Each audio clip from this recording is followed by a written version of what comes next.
À l'approche du 9 congrès panafricain, prévu du 8 au 12 décembre au Palais des Congrès de Lomé, le Togo se retrouve au cœur de deux dynamiques opposées.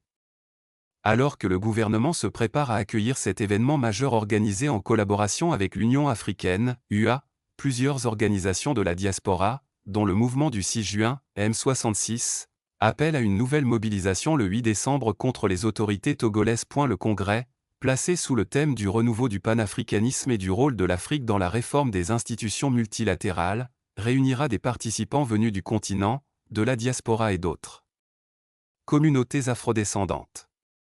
Les échanges porteront notamment sur la place de l'Afrique dans la gouvernance mondiale et sur la question des réparations liées aux injustices historiques subies par les populations africaines. Cette rencontre intervient dans un contexte diplomatique déjà chargé. Le 30 novembre, Alger a accueilli la dernière grande conférence continentale préparatoire, la Conférence internationale sur les crimes du colonialisme.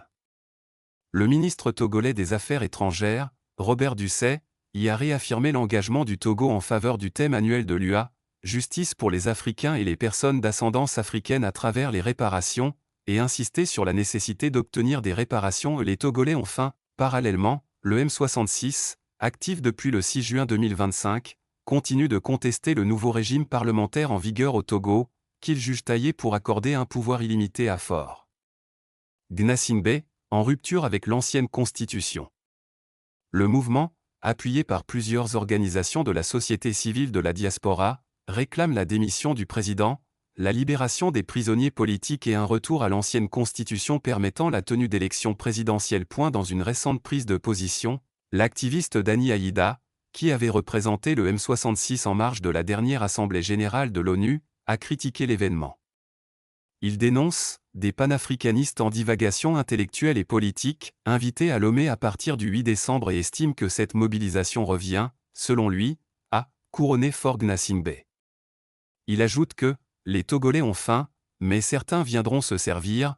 Les précédentes manifestations orchestrées par ces organisations ont été émaillées de violence. Au moins 7 personnes ont perdu la vie et de nombreuses arrestations ont été recensées, selon des groupes citoyens et des organisations de défense des droits humains. Des chiffres contestés par le gouvernement, tandis que les enquêtes ouvertes n'ont, à ce jour, pas abouti. Avec ici l'article précédent.